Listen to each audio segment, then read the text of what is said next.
आप सोचिए इन जंगों में इजराइल की हालत क्या हुई है कि इजराइल के रहने वाले ट्वीट कर रहे हैं कि हमारा दुश्मन न ईरान है और ना ही हमारा दुश्मन हिजबुल्लाह या लेबनान है।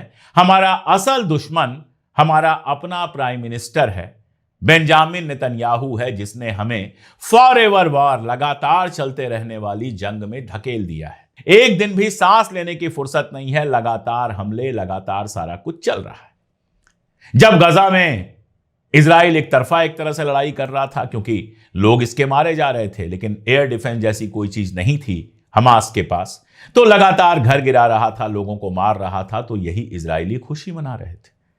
अब जब पलट कर वार हो रहा है, दो ऐसी जगहों पर मधुमक्खी के छत्ते में हाथ डाला है जहां पलट के वार हो रहा है। ईरान रोज मिसाइलें गिरा रहा है, हिजबुल्लाह रोज रॉकेट और मिसाइलें छोड़ रहा है, ड्रोन छोड़ रहा है, घर टूट रहे हैं, मिलिट्री इंस्टॉलेशंस टूट रहे हैं, इंडस्ट्रियल यूनिट्स पर हमला हो रहा है।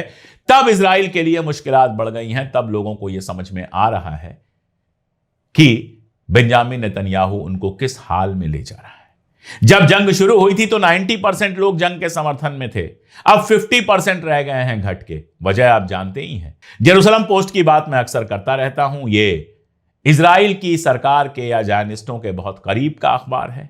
यह छापता है कि जिस तरह की लड़ाई लड़ी जा रही है उसमें हमारी डेमोक्रेसी पर रिस्क है, हमारे सोशल जो कोहेसिव स्ट्रक्चर है, यानी मिलजुल के रहने का, पता नहीं किसके साथ ये मिलजुल के रहते हैं, क्योंकि यहूदियों के अलावा जो भी हैं उनके ऊपर तो सिर्फ और सिर्फ ये जुल्म करते रहते हैं, ईसाइयों तक पर, तो उस पर खतरा पहुंचेगा। और जो आखिरी चीज लिखी है वो सबसे इंपॉर्टेंट है कि लॉन्ग टर्म स्टेबिलिटी पर खतरा पहुंचेगा। यानी इस तरह की जंगें अगर लगातार जारी रहीं तो इजराइल के लिए अपने वजूद को बचा पाना भी आसान काम नहीं होगा। मैं आपको याद दिला दूं कि आईडीएफ के चीफ ने, इजराइल की आर्मी के चीफ हलेवी साहब ने यह बात कही है कि हमारे पास सैनिकों की कमी हो रही है, सैनिक बुरी तरह से थके हुए हैं और अगर हमें नई भर्तियां नहीं मिलेंगी तो लड़ पाना बहुत मुश्किल होगा। इसीलिए ईरान में जो जमीन पर उतरने का अमेरिका प्लान बना रहा है, इजराइल ने हाथ जोड़ लिए हैं कि हमारे सैनिक उसमें शामिल नहीं होंगे।